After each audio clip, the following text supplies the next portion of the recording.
Hi guys! Welcome back po sa aking channel. Kung bago ka pa lang sa aking channel, ay huwag mo kalimutang mag-subscribe, like, and share. So, ayan guys, for this video ay muli po tayong mamana. Kasama natin si Tatay. So, Tay, shout out sa'yo, Tay. Ayan, si Tatay. Okay po, Tay? So, ito naman si Baising. Baising, shout out sa'yo. So, ayan guys, antabayan kung ano yung mga mahuli natin. So, bali ito yung mga girls namin guys. So, ayan. Ito yung mga pana natin, yung fins at saka panyapak pala yung gamit natin. So, ayan guys. Bahalag. Huwag kuha basta na ice. So, dandahan na po tayo at tingnan natin yung panahon guys. Ay napakaganda ng panahon. Malinaw yung dagat at talagang walang alon. So, napakaganda ng panahon guys.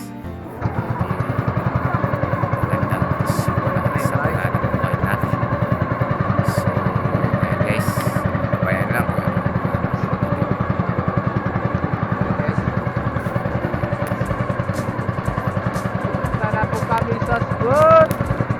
What's up, madlang people?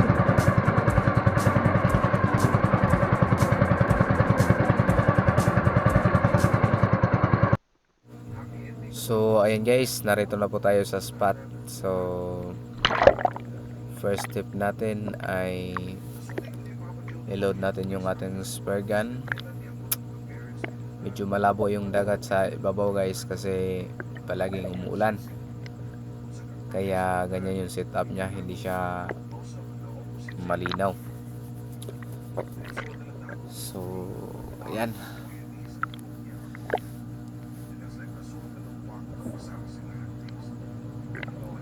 Yung paraan ko pala guys sa pag-load ng spare gun ay inuuna ko po yung sa harapan, bali yung pinaka nandun sa bali spare gun shop. Tapos pagkatapos nun ay saka ko pa i-load yung sa bandang likuran. So ayan guys, ito yung bali dito ay na to, bali pang tatlong drop na natin po ito. Kaya lang yung unang drop at saka yung pangalawa ay wala tayong nakitang isda, kaya hindi ko na siya sinasama dito sa video. So dito guys ay medyo matagal tayo dito sa ilalim at tinignan natin kung may isda ba dito sa ilalim. So yung paglingon ko sa ibabaw guys, na surprise ako kasi andun lang pala yung mga Big Eye Trevally. Ayan, isang kawan ng Big Eye Trevally guys, kaso nga lang medyo mailap sila.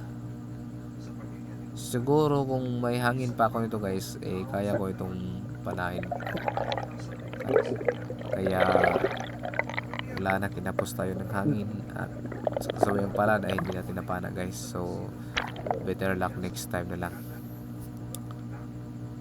So dito naman ay muli tayong bumaba sa ledge at tingnan natin yung paligid kung ano yung mga pwedeng makuha nating isda, yung mga good size na isda guys. Kaya patingin-tingin tayo ay walang ibang lumalapit kundi itong bayang kung tawagin dito sa amin, o batfish. So tingnan natin kung wala na ba talagang lalapit na iba. So wala guys, kaya ayun sa pool. So tinira na natin kasi wala nang ibang lumalapit guys. So ito yung unang huli natin.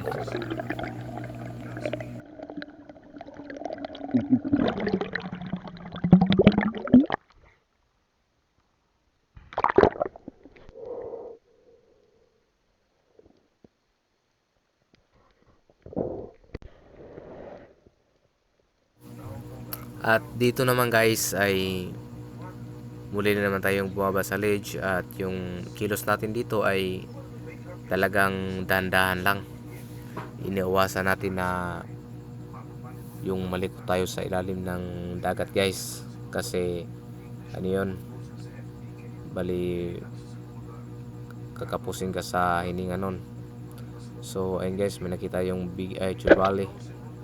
So maganda naman yung tira natin, kaso nga lang tinamaan siya ay dito sa bandang ano lang, buntot. The place lang yung tama guys, pero pag ganitong klaseng isda medyo kumpiyansa na rin tayo kasi ano to, hindi to basta-basta naupunit yung kanyang anong ulat kasi matigas siya. So buti na lang at meron tayong dive body at inaangat niya yung ano natin, tali. Bali mas maganda kasi pag inaangat ka agad, lalo na kung tingnan natin yung isda ay okay naman yung tama, para hindi na siya sumabit sa corals o kaya sa bato guys. So ito yung second fish of the day natin, isang Big Eye Valley. So good size na po yan guys. So dito naman guys ay muli na naman tayong buwaba sa ledge at yung kilos natin ay dahan-dahan lang talaga.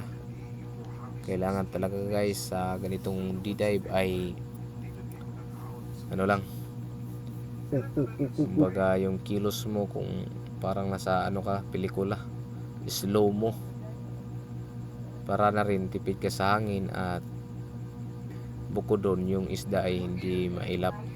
So dito guys may nakita tayong isang dugtod tuna at sa tingin natin ay okay nang tirahin, pero sa kasawayang palad ay hindi natamaan.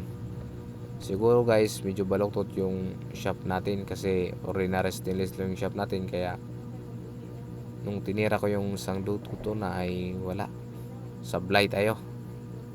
Sayang, it's a good size pa naman, around 2 kilos. So dito naman ay muli na naman tayong buwaba sa ledge at sinisilip natin yung mga butas ng bato. Tinitingnan natin kung may grouper ba. So negative, wala tayong nakita at ayan, patuloy tayong tumitingin sa paligid kung meron bang darating na mga pelagic fish. So sa pag-aantay natin ay medyo wala yatang so ayun, merong isang bayang na naman guys. It's a good size, so kunin na natin kasi walang masyadong dumadaan na malaking isda, kaya good size na yan. Maganda rin yan sa inyo guys, yan yung paborito sa mga spero, alam nila na yung ano nyan, magandang putahe. Bali yung klaseng isda guys, kahit anong putahe ang gagawin mo dyan, talagang masarap siya. Pwedeng kinilaw, tinula, kasi malaman yan guys, alam yan ng mga spero kung, pero for safety guys ay kailangan talagang linisan ng mabuti kasi hindi natin alam, baka may baka naman. So ayan yung ano natin guys, isang bayang na naman. Hindi naman siya kalakihan na bayang guys o batfish, pero it's a good size na siya, around 3/4, pero wala pa siyang 1 kilo, kaya okay na yan sa mga panahong ito guys, kasi medyo may ano yung isda dito eh. So dito guys ay may nakita tayong grupo ng Big Eye Valley. So ayun guys, tinatansya natin yan sa pool. Yan guys, isang tira lang pero dalawa yung natamaan, double kill. So ayan guys, for the first time ko pala makahuli ng ganito. na dalawa yung makuha sa isang tira. Kasi noon may na tira na tayong ganito guys, big tribali din yun, pero nakatanggal yung isa, nakatakas. So ayan, at hindi natin mahilak agad kasi yung tama ng isang big tribali ay lapis lang. Kaya ito yung nangyari guys. Ayan, may isang shark o iho, pating. So parang kukunin niya pa yata yung isa guys. Kaya ang ginawa natin ay binulabog natin yung pating para hindi na lalapit. So buti na lang at nakinig naman siya. Wala pa naman tayong dalang guys, reserbang pana. So buti na lang at umalis yung pating. So ito pala yung first time ko makahuli guys ng dalawang big eye trevally sa isang tira lang. Kasi dati ay napunit yung isa kaya nakatakas, sayang. So ayan, pang ginawa natin? So selfiehan nga kagad. Ayan guys, selfie na tayo kasi minsanan lang to, bihira lang itong ganitong mga senaryo guys. Kaya so ayan guys, ahon na kami.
So ayan guys, salamat po ng marami sa walang sawa ninyong panonood.